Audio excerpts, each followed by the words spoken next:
അന്തരിച്ച നടൻ ഇന്നസെന്റിന്റെ ചിത്രം ഉൾപ്പെടുത്തി ബി.ജെ.പി. സ്ഥാപിച്ച തെരഞ്ഞെടുപ്പ് ബോർഡ് വിവാദത്തിലായി. തൃശൂരിലെ NDA സ്ഥാനാർത്ഥി സുരേഷ് ഗോപിക്കൊപ്പം ഇന്നസെന്റ് നിൽക്കുന്ന ചിത്രമാണ് പ്രചാരണത്തിനായി ഉപയോഗിച്ചത്. സംഭവത്തിൽ LDF പരാതി നൽകി ഇന്നസെന്റിന്റെ കുടുംബവും തള്ളിപ്പറഞ്ഞതോടെ ബി.ജെ.പി. തന്നെ ബോർഡ് നീക്കം ചെയ്തു.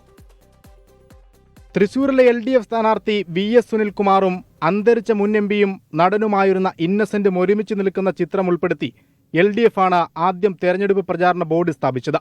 ഇരിങ്ങാലക്കുട ബസ് സ്റ്റാൻഡിന് മുന്നിൽ സ്ഥാപിച്ച ബോർഡിനോട് ചേർന്ന ഇന്ന് രാവിലെ NDAയും ബോർഡ് സ്ഥാപിച്ചു.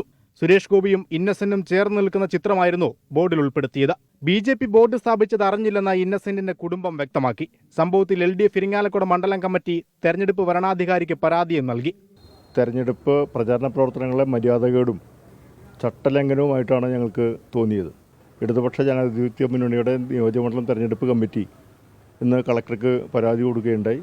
സുരേഷ് ഗോപിയുടെയും ഇന്നസെന്റിന്റെയും ആരാധകരാണ് ബോർഡ് സ്ഥാപിച്ചത് എന്നാണ് ബി.ജെ.പിയുടെ ന്യായീകരണം. സംഭവം രാഷ്ട്രീയ വിവാദമാക്കേണ്ടിയിരുന്നില്ലെന്നും ബി.ജെ.പി. ഇന്നസെന്റ് ഏട്ടൻ ഇരിങ്ങാലക്കുടക്കാരനാണ്. ഇന്നസെന്റ് ഏട്ടൻ്റെയും സുരേഷ് ഗോപിയുടെയും നിരവധി ആരാധകരുണ്ട്, നമ്മുടെ പാർട്ടിക്കകത്തും പുറത്തുമുണ്ട്.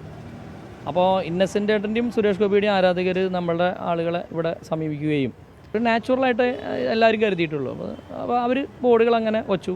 ബോർഡ് വെച്ചിട്ടിപ്പോൾ കുറച്ച് ദിവസമായി. ഇപ്പോൾ ഇന്നലെയാണ് അതിൻ്റെ വിവാദമൊക്കെ തുടങ്ങുന്നത്.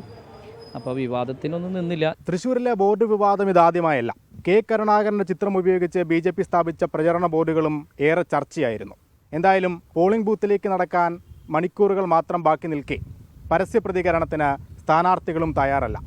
തൃശ്ശൂരിൽ നിന്നും അശ്വിൻ പാലാഴി, 24.